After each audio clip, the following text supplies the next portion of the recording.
आज आम घर को एमती कौन आसला कि आसतु देखा।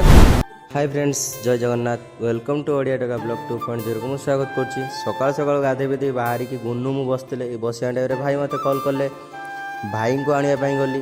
भाई को आने सागर मो सांग भी मत कल कला। ताले भाई और मु मो सांग को लेकिन सांगे आसली। भाई मो सांगे आसला बहुत मजा करूँ। मो सांग कौन निजे भी जान चलतु देखिए मो सांग कौन हसी। भाई मु सांग कथा ही चलुलु बाटे से बाटर जा टाइम मो सांग कौच आज मो गोटे गाड़ी आसो। अरे किस गाड़ी आसो R15 ना KTM। और सी कहला आस देखिए चलते देखिए मो सांग आज कौन गाड़ी आस सी कौन ये ग्लैमर गाड़ी ये कौन एक्सट्रीम ये कौन गाड़ी आनी ये कौन ग्लैमर देखा। हो देखिए चलतु कौन गाड़ी जाऊँगी कि साइकिल जाऊँगी। हो चलो भाई को देखिए।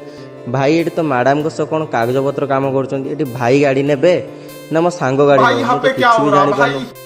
हो एटी तो साइकिल अच्छी गाड़ी अच्छी एटी कौन गाड़ी जीव कि साइकिल जीव। ये भाई भी आसुँच से स्टाफ भाई भी आसुँच मो सांग एत गाड़ी कौन देखु। हो कौन गाड़ी जाऊँगी देखा। एटी एत सारा गाड़ी देखला मु तो गाड़ी ना कौन जानी। जदि आपण मैंने कि ये गाड़ी ना जानी ताले कमेंट करी कहीदेवे। एठी तो मो भाई और मो सांग बोधे गाड़ी कौन सिलेक्ट करदेले कि नहीं मुझे जानी भाई यहाँ पे क्या हो रहा भाई। एते गाड़ी देख सारा पर भाई आसी मैडम को कौन कहते कौन कागज पत्र काम सारी सारा पर भाई ये गाड़ी नहीं पार्टी कि नहीं। चलो देखिए वीडियो भल लगी लाइक एंड सब्सक्राइब निहाती करिए। देखा नेक्स्ट ब्लॉग रे भाई और मो सांग कौन गाड़ी ने रोचे। जय जगन्नाथ।